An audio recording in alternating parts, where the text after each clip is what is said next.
Dear all, आज एक और जेई टॉपर हमारे साथ में है। आवर स्टूडेंट आदर्श मोहन देशमुख ने बहुत अच्छा जेई मेंस में परफॉर्म किया, 98.66 परसेंटाइल अचीव किए हैं। देन सीडे में भी 99.55 परसेंटाइल एंड जेई एडवांस में 6000 रैंक अचीव करी है। And first round of allotment में बहुत टॉप कॉलेजेस लग रहे हैं। फाइनल 6 राउंड के बाद में जो कॉलेजेस अलॉट होंगे वो आपको नीचे डिस्क्रिप्शन लिस्ट में मिल जाएंगे। अच्छा बेटा, थोड़ा सा मैं जानना चाहता हूँ आपका जो बेसिक है 10th तक का, कैसा पढ़ाई का घर पे माहौल था और कहाँ से आपने स्कूलिंग करी है? मैंने Holi cross convent high school से अपनी स्कूलिंग कंप्लीट करी है और घर पे पढ़ाई का माहौल बड़ा अच्छा हुआ करता था। मतलब एक डेडिकेटेड रूम हुआ करता था पढ़ाई के लिए, उसी में मैं पढ़ाई करता था। वहां पे कोई डिस्टर्बेंसेस वगैरह कुछ नहीं हुआ करता था।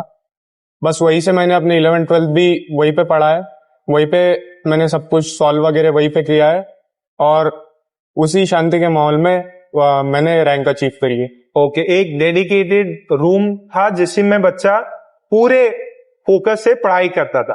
ओके बेटा, आपका स्टडी शेड्यूल जो है वो टाइम टेबल कैसा होता था जब क्लासेस चल रही थी तब?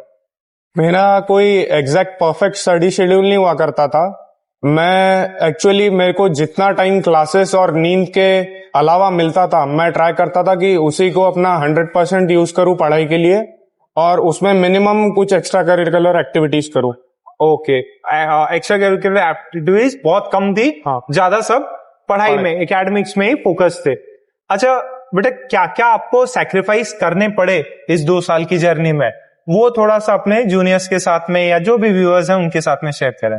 एक्चुअली मैं अपनी 10th के पहले वीडियो गेम से बहुत ज्यादा एडिक्टेड था, लेकिन जैसे मैं 11th में आया तब मेरे को टाइम कम मिलने लग गया पढ़ाई की वजह से, इसलिए मेरे को वो एडिक्शन भी छोड़ना पड़ा और ऑलमोस्ट नेग्लिजिबल कर दिया था मैंने वीडियो गेम्स खेलना।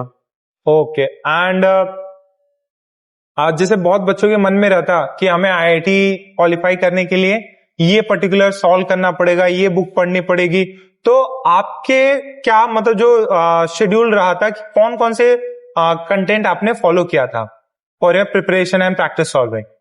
मैंने कोई एक्स्ट्रा कंटेंट सॉल्व करने का ट्राई नहीं किया। मैंने बस नीव एकेडमी के मॉड्यूल्स और जो सीपीपीज वगैरह दिए जाते थे उसी को सॉल्व किया है और अगर मुझे कुछ एक्स्ट्रा करना रहता था तो मैं पीवाईक्यूज की तरफ ही अपना फोकस ज्यादा रखता था।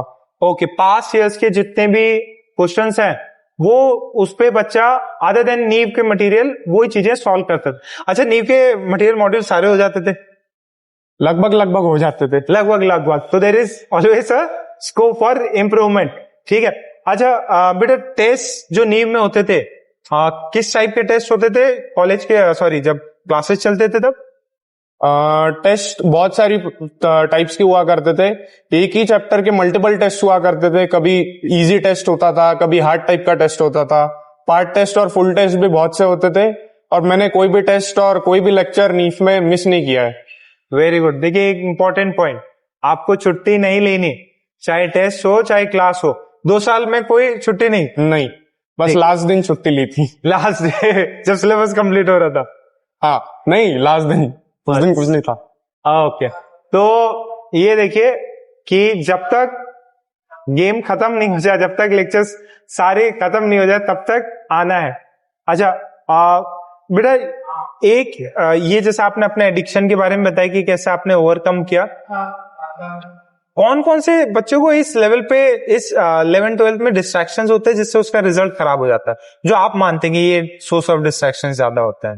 मोस्टली दोस्त लोग और फोन ही, यही 2 सबसे बड़े डिस्ट्रैक्शंस है और मैंने तो फोन्स बंद ही कर दिए थे और मेरे सारे दोस्त लगभग पढ़ाई के माहौल में इन्वॉल्व हो गए थे, तो वो सब भी थोड़े एक्स्ट्रा करिकुलर एक्टिविटीज उन लोग ने भी बंद कर दी थी, तो ऑटोमेटिकली मेरे से भी बंद हो ही गई।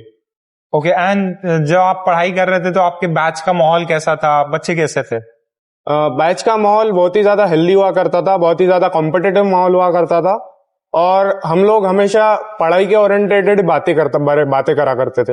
ओके, तो यानी कि माहौल का बहुत इंपॉर्टेंट फैक्टर रहता है। अच्छा, अगर जैसे आपको कभी लगता है कि नहीं यार बहुत ज्यादा बोर हो गया, मेरे को अभी थोड़े से रुचि नहीं हो रही पढ़ाई में, तो आप कुछ एक्टिविटी करते थे जिससे कि भाई मन लग जाए, थोड़ा सा माइंड फ्रेश हो जाए? हाँ, मतलब मैं फिजिकल एक्टिविटीज में उस टाइम पे थोड़ा सा इन्वॉल्व हो जाता था। मैं बैडमिंटन खेल लेता था 1-1.5 घंटा। उसके बाद में जब माइंड फ्रेश होता था तो फिर से मैं अपने फेवरेट सब्जेक्ट से शुरुआत करता था। ओके, तो यानी कि थोड़ा बहुत फिजिकल एक्टिविटीज, देन जो अच्छा सब्जेक्ट लगता है उसी को वापस रिसॉल्व किया जाता था। अच्छा बेटा, ये जो आपने जो सक्सेस अचीव करी है उसमें एज सच नीव एकेडमी का क्या कंट्रीब्यूशन रहा इस जर्नी में? कंट्रीब्यूशन तो बहुत बड़ा है। To express it in words it would be difficult. Without नीव यहां तक मैं नहीं पहुंच पाता था।